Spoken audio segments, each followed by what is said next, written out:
There is a version of the galaxy where Anakin Skywalker falls slowly, where fear festers for years before it curdles into betrayal, where the man who becomes Darth Vader is broken gradually, piece by piece, until there is almost nothing left to save. This is not that story. This is the story of a single moment. A flash of light on a world that should have meant peace. A senator who never gets to say goodbye, and a Jedi Knight who is handed, in an instant, the one grief the galaxy could never let him carry alone. Darth Sidious was patient. But even patience has a breaking point, and when he decided he could no longer wait, he did not corrupt Anakin Skywalker. He shattered him. The Clone Wars have dragged into their third year, and the Republic is losing ground it cannot afford to lose, not on the battlefield, but at the negotiating table. A cluster of neutral systems on the war's edge remains unaligned, wealthy in resources both sides desperately need, and Senator Padme Amidala is dispatched to bring them into the Republic's fold before the Separatists can do the same. It is exactly the kind of mission she has built her career on: careful, diplomatic, dangerous only in the way that politics is always dangerous until it isn't. She is assigned protection for the journey. Anakin, freshly returned from the front, and a small detachment of Jedi assigned to secure the summit itself. On paper, it's a routine escort. In practice, it's the first real time in months Anakin and Padme have had together that isn't stolen in secret. Between campaigns and for a few days, despite everything, it almost feels like enough. Darth Sidious watches the itinerary from Coruscant and makes a decision that will unmake the galaxy.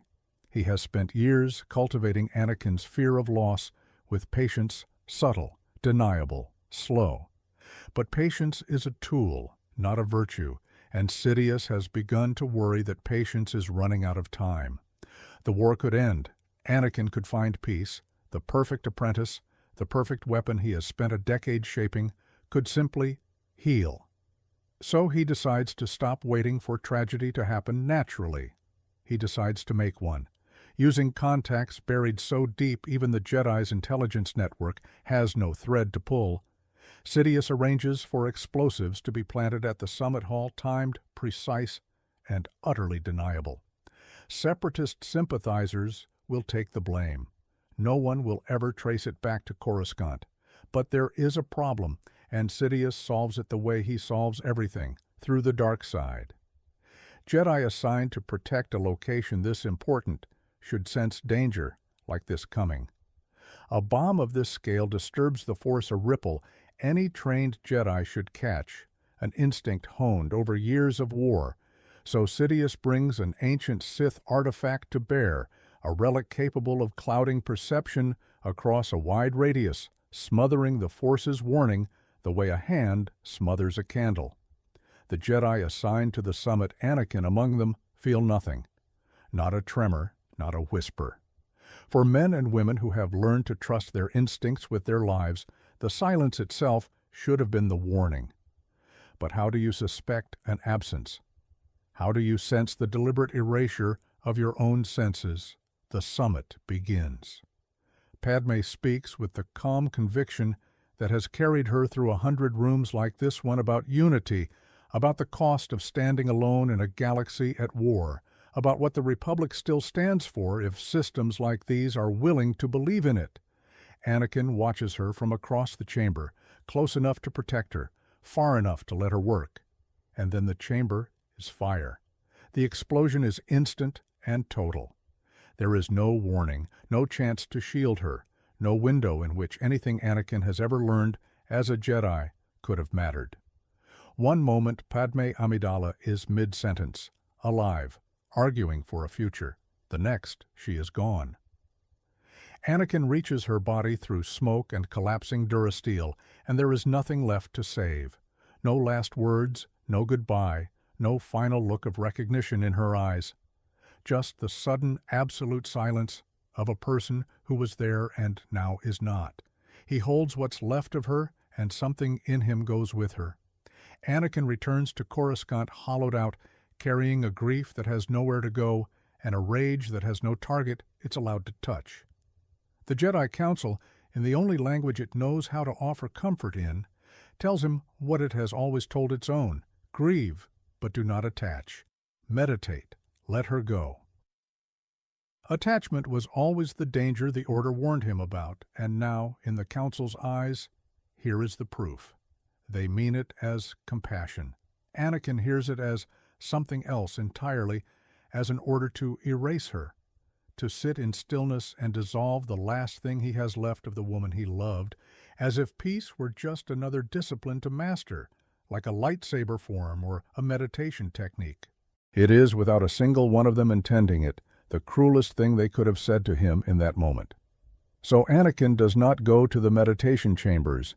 He goes to the one person in the galaxy who has never once told him his feelings were a problem to be solved. He goes to Palpatine. Palpatine receives him not as a chancellor receiving a grieving friend, but as a predator, recognizing that his prey has finally walked into the open. He does not tell Anakin to let go. He does the opposite. He lets Anakin's grief and fury sit in the room, unchallenged, honored. And then, gently, he asks the question he has been waiting years to ask. Where were you, Anakin? You are one of the most gifted Jedi in a generation. You have sensed danger before others even knew to look. So tell me, why didn't you sense this one coming? It is a cruelty dressed as concern, and it lands exactly where Sidious intends it to. Anakin has no answer, because the true answer that his senses were deliberately, artificially blinded by a weapon he doesn't know exists is not available to him. All he has is the awful, gnawing possibility that Palpatine is right, that he failed her, that his training, his discipline, his years as a Jedi simply weren't enough. Palpatine lets that thought take root before he offers the alternative. The Jedi, he explains, have always limited Anakin, capped his power, distrusted his gifts, told him again and again that his feelings were dangerous rather than teaching him to master them. Weakness, Palpatine tells him, is not a feeling. Weakness is what the Jedi Order calls power they're too afraid to teach. And then he offers the promise he has held in reserve for a decade, the one no Jedi could ever ethically make. Power beyond anything the Jedi have ever taught. Knowledge the Order buried out of fear. The ability, some say, to stop death itself, to ensure that no one Anakin loves is ever taken from him again, unable to be saved, the way Padme was. Anakin has spent his entire life being told to let go. Palpatine is the first person to ever tell him he doesn't have to. He kneels, not as a Jedi Knight, as a student who has finally found a master willing to give him everything the Order withheld. Darth Sidious does not yet call him Vader. That name has to be earned. But the boy who knelt in that room is already gone. Sidious moves quickly to remove his new apprentice from any possibility of rescue. He leads Anakin to a hidden Sith sanctuary, buried and shielded from Republic detection, far from the war, far from the temple, far from anyone who might recognize what is happening to him before it's finished. For months, the galaxy simply loses Anakin Skywalker. He vanishes from the front lines without a trace, without a message, without a body to mourn. The Jedi Order searches quietly at first, then more urgently, dispatching what resources it can spare in the middle of a galaxy-spanning war. But a war does not pause for one night, however important, and as weeks turn into months with nothing to find, the Council does what it has learned, painfully, to do with its dead and its lost. It grieves him, and then it moves on, all except Obi-Wan. Obi-Wan Kenobi cannot let it go the way the others do not, out of disobedience, but because some bond forged over more than a decade of war and brotherhood refuses to accept an ending with no evidence behind it. Between campaigns, in stolen hours the war can't quite account for, he keeps pulling on threads the rest of the Order has stopped tugging. He does not know that every thread he finds was left there on purpose. Sidious, patient even now, has planted a trail meant for exactly one set of eyes clues, subtle enough to look like Obi-Wan's own diligence, deliberate enough to lead him precisely where his old apprentice waits. It is not a rescue mission Sidious is inviting. It is a final test. Months into the search, Obi-Wan traces the pattern to a remote, forgotten world, and what he finds there stops him cold. Anakin is alive, training, radiating a darkness Obi-Wan has felt before only in nightmares and old Jedi texts, the kind of power that shouldn't exist in someone he once called brother. He does what Obi-Wan has always done. He tries to reach him anyway. He speaks not as an enforcer of the code, but as a friend reminding Anakin of the war they survived together, the family the Jedi were supposed to be, the person Padme fell in love with before any of this happened. For one unbearable moment, something flickers behind Anakin's eyes. A hesitation, a memory trying to surface through everything Sidious has built on top of it. Obi-Wan steps closer, believing, hoping that the man he trained is still in there, reachable, close enough to bring home. Anakin lets him get close enough to believe it, and then he drives his blade through the one person who might have actually pulled him back. Obi-Wan looks at him not with hatred, but with the specific grief of watching someone choose to disappear as Anakin leans down and tells him, without a trace of the boy Obi-Wan trained, exactly what comes next. The Republic is going to burn, and I'm going to be the one who burns it. Obi-Wan Kenobi dies on a forgotten world, having found the one thing the entire Jedi Order gave up looking for and having lost, in the same breath, any chance of bringing it home. When Sidious arrives to find his apprentice standing over the body, he does not need to ask what happened.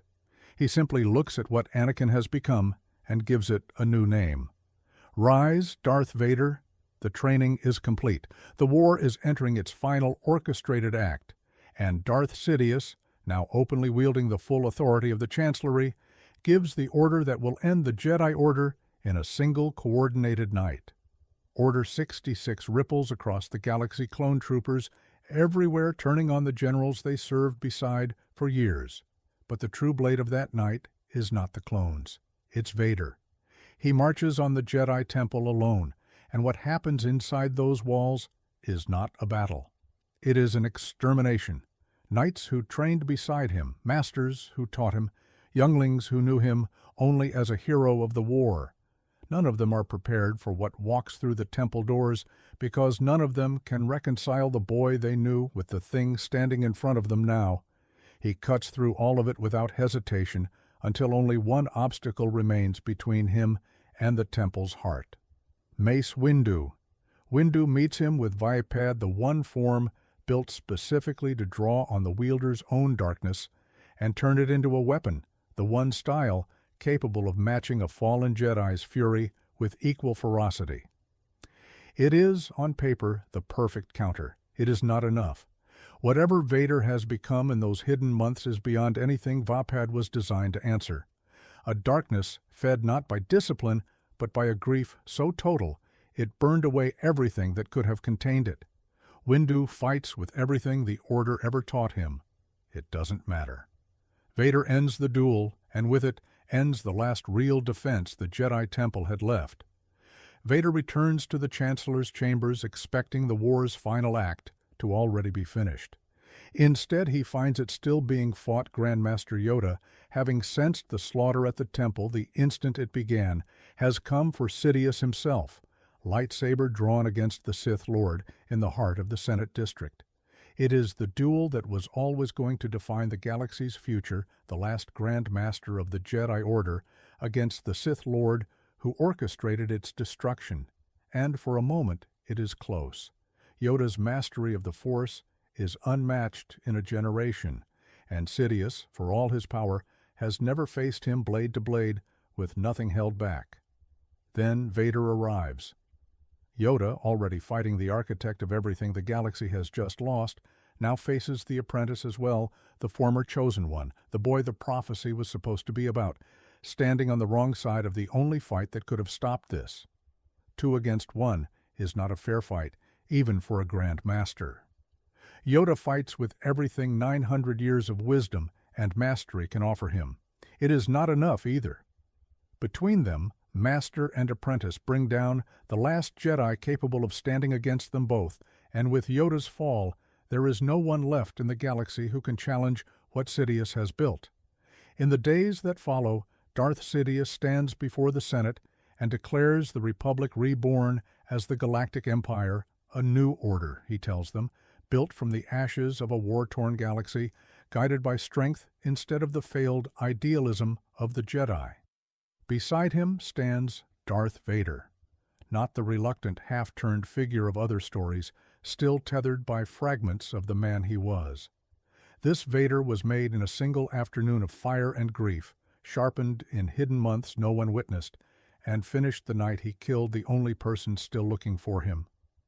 There was no slow unraveling, no last-minute doubt on Mustafar, no chance for anyone Jedi, friend, or Senate to reach him before it was too late. There was only a bomb, a silence where warning should have been, and a galaxy that will spend the next 20 years living in the Empire, built from what was left of him. Somewhere in the wreckage of everything that happened, one question remains for the story that comes next. With Padme gone before the galaxy ever knew she carried the future in her, is there anyone left alive who can challenge what Vader has become? That's a story for next time.